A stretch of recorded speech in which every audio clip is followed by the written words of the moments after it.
AI is a big topic in the world, and it is of course also influencing the audio industry. And one of the things that I am quite excited about when it comes to AI is its capabilities to capture analog hardware and finally be able to actually make good analog emulations. One of my viewers has tipped me to take a look at AnalogX AI. So let's take a look and also check if it is capable to capture my analog equipment, because it should be possible. Let's get started.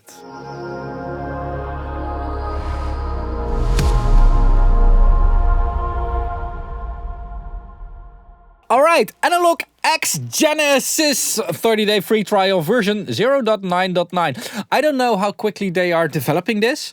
I do film my videos in advance. So it could be that there's a new version out by the time that I'm releasing this video. Take a look at their website. I'll link it in the description down below.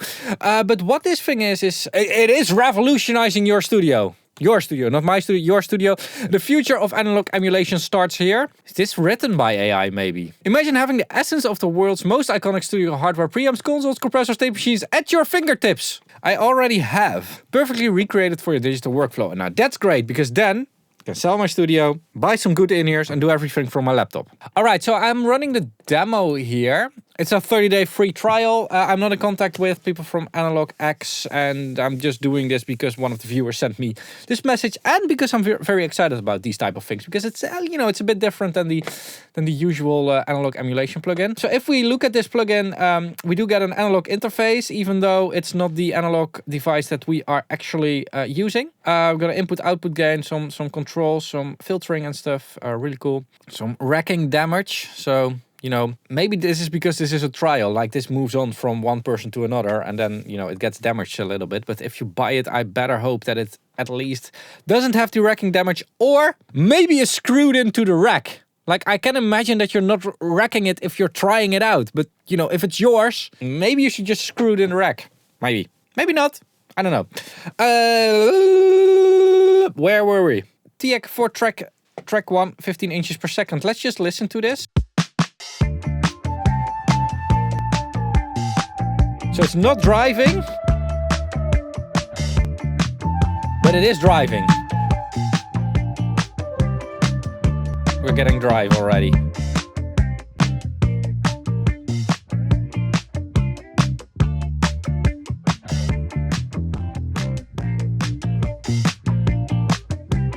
All right.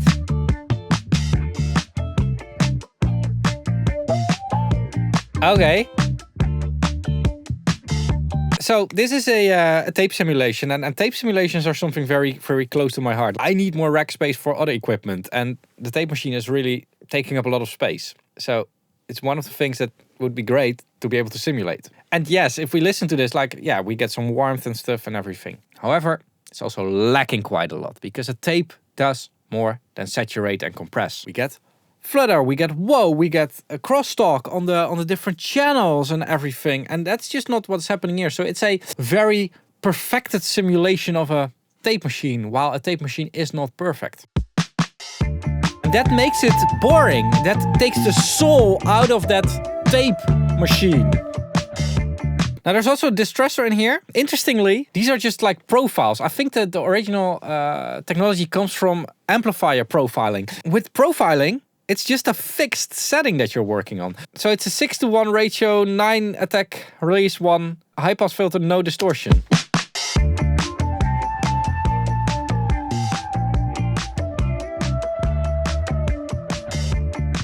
The fuck is happening to my stereo image?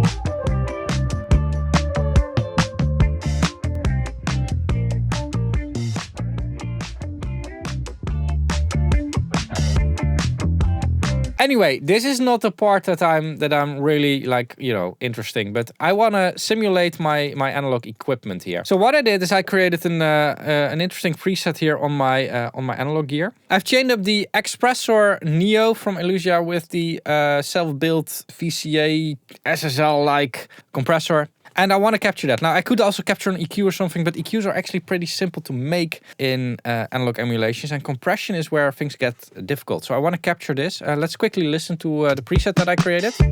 So this is in bypass. And this is... So really a squashing, very fast...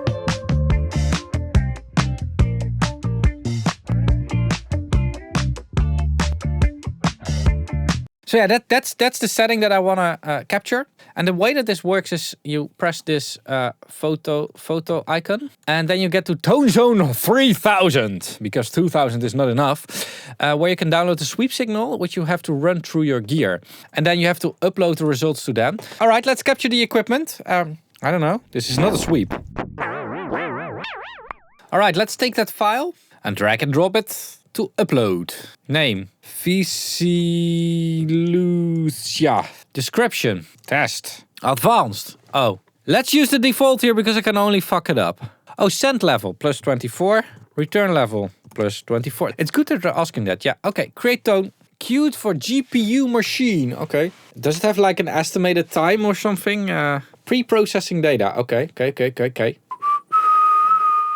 Oh, there we go. Download. Here we go. We've got the Viclusia simulation.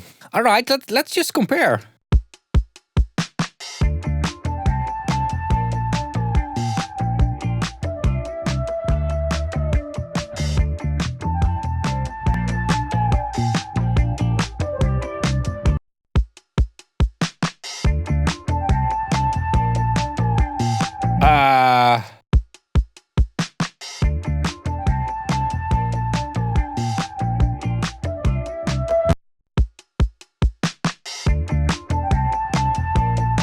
Like, this is not a level difference. This is literally a life or death difference. Like, this one sounds alive. I mean, this sounds boring.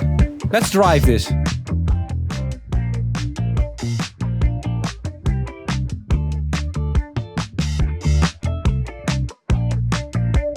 Where's my high gone? Like, high frequencies are gone?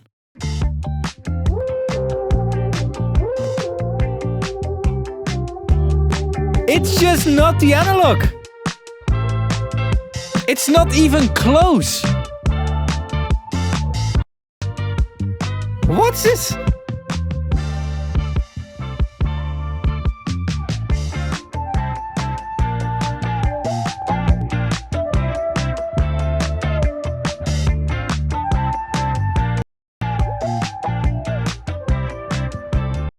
No.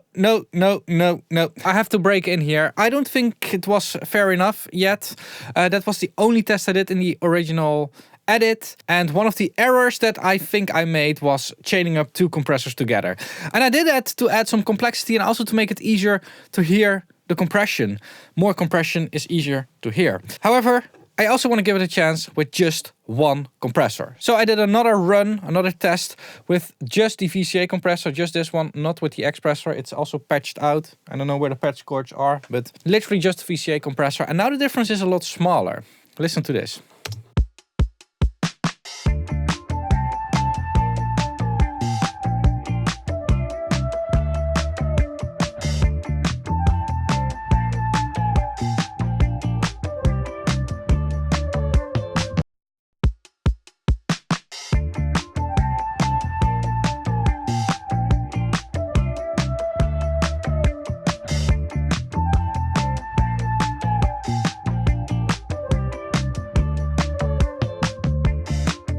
So these AI training model products, whatever, they're very interesting. And I've actually been training my tape machine behind the scenes for a company. And we've tried it and they couldn't train it basically. And I don't know what the exact technical reason behind that is, but what I do know is that currently the AI doesn't know enough about the thing that it is training on. So one of the things that's impossible to capture with these signals, with these sweeps and stuff, is the flutter on a tape machine. Another thing that's impossible to capture is what's happening between the different channels, like the crosstalk and everything, because we're only capturing a mono sweep. And the same goes for this compressor.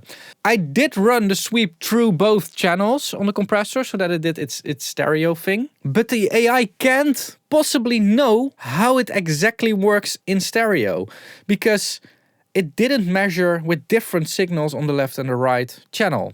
Also, I only uploaded a mono file because that's the only thing I could do. So it's still pretty limited in its capabilities, not just from a sound perspective whenever the chains get more complex, but also from a literal understanding the chain principle. So yeah, AnalogX AI, I'm going to link it in the description down below. I generally like these type of developments, but it's all new stuff, and with new stuff just comes all the different new stuff weirdness. I don't know how to call it. So yeah, it's not there yet, and that's not just for AnalogX AI, it's for a lot of other AI stuff as well. It's still in the very early stages. So yeah, link is in the description down below.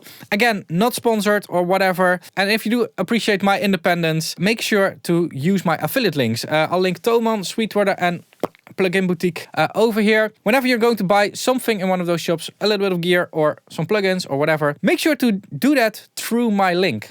So you scan my link or click on it in the description down below, and then just go ahead and buy whatever you need. Because you've entered the website through my link, it will commission a small part of your purchase back to me. So you are supporting my channel without paying anything. Now, if you do want to pay anything, you can become a channel member for 99 cents per month, which is a 200 times difference from just watching the videos and the ad income. 200 times, roughly. But you can also pledge more and get early access to my videos or access to some exclusive content, which I'll link over here. Last way to support me and the whole YouTube platform is by watching more videos. Link in the interesting video over here. Thanks a lot for watching, keep pushing, and bye bye.